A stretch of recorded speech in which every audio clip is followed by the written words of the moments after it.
Someone else who's spreading good news about good health is the founder of Playworks, Jill Violet. Now, Playworks is a program that provides schools with structured play at recess so that kids can get physically active.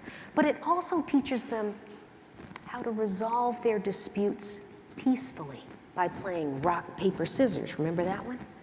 And when they do that, they don't bully. Now, I love this program because it doesn't take a lot of money. The kids use hula hoops and balls and nothing fancy.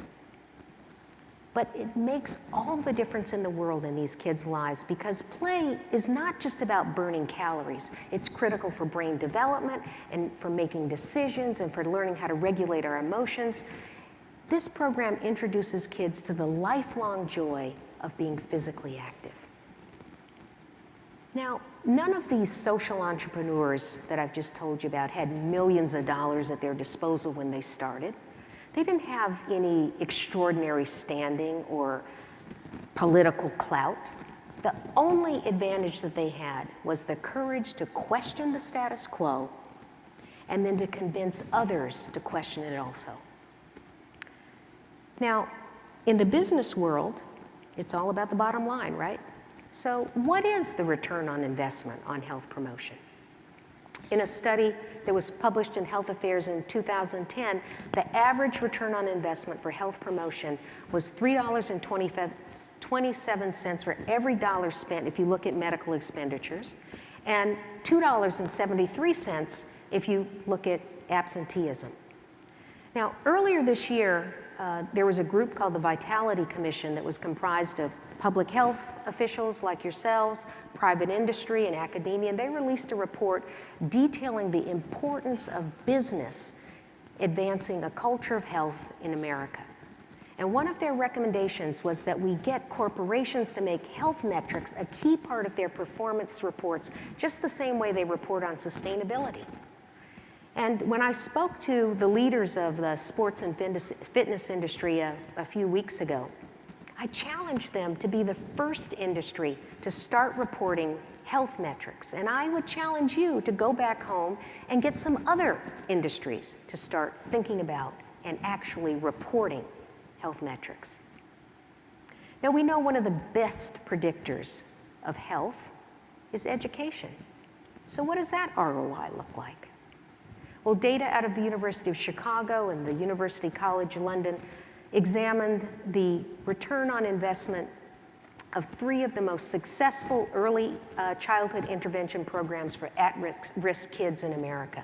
And it determined that providing just one of these programs to kids under 5 would yield a long-range return on investment for the general public of $254 billion for boys and $154 billion for girls.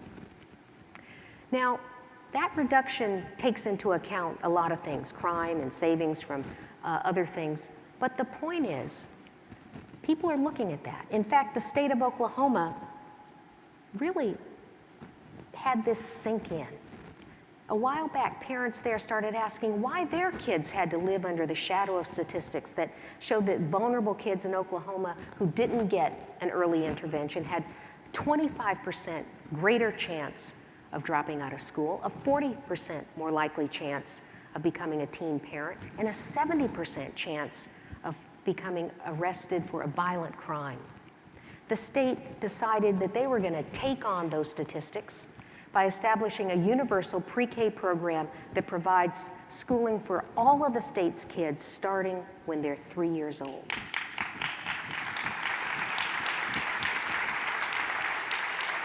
Now, if you know Oklahoma, you know that it's one of the most tax-conservative states in the union. But public funding for this program has been consistently renewed by Republicans and Democrats alike. Now, to me, this says how a powerful idea can actually unify people across the aisles. The truth is, building a culture of health is going to happen in different ways. Different communities are going to have to build a culture of health in a way that serves them best. And that's the way it should be. The Robert Wood Johnson Foundation has established a national prize to honor and highlight communities that have placed the priority of the health of their residents at the top. In these places, ordinary people are joining in partnership with business and organizations and government, and together as a community, they are building cultures of health and sticking with it until they see success. Now, these are the 2014 prize winners.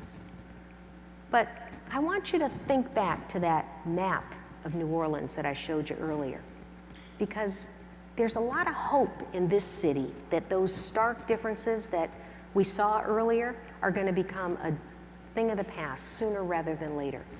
And that's because after Hurricane Katrina, public health officials here decided that the best way to build their city back from all of that devastation was to have New Orleans become one of the healthiest cities in America. And to do that, they built partnerships between the city's health department and schools and businesses and nonprofit organizations, partnerships that are more collaborative, more evidence-based, and more inclusive. And as a result, being as healthy as you can be is becoming part of the city's policy. It's become part of the city's planning and part of the school curriculum and part of the incredible comeback spirit that we felt in every corner of this town for the last week.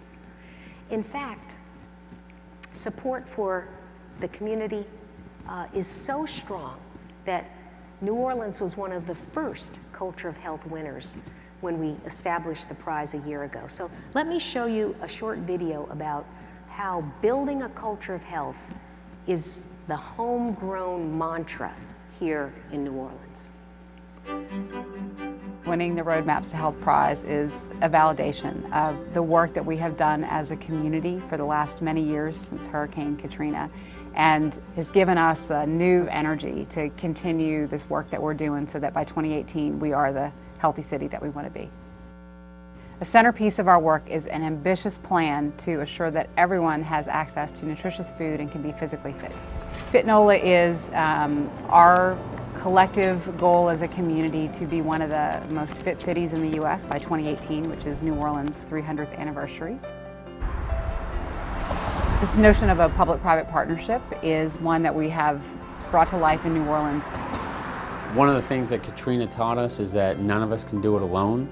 We have to work together, and these public-private partnerships are allowing us to learn from each other, are allowing us to help our city and help our state get more resources, and at the end of the day, it's a win for all of us. We're also working with our business partners to rebuild an underserved community so that everyone can have access to health.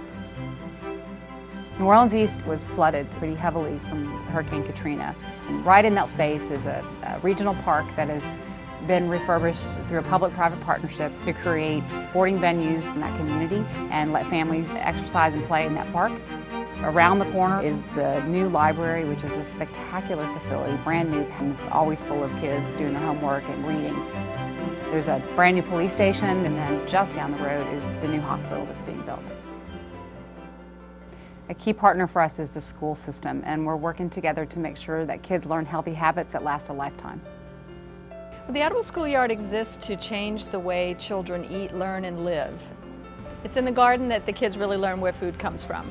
And that's a really important lesson because most urban kids don't know where food comes from besides the grocery store. Our students harvest the food from the edible garden, they bring it into the kitchen, they wash it, they chop it, they cook it, basically from seed to table.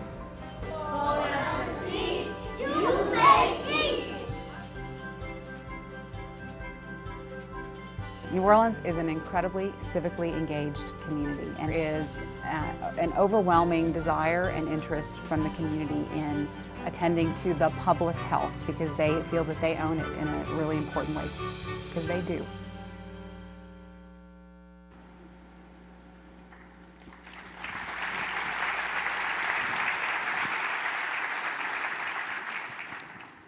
You can tell that was made last year because Karen DeSalvo is now serving as Acting Assistant Secretary for Health.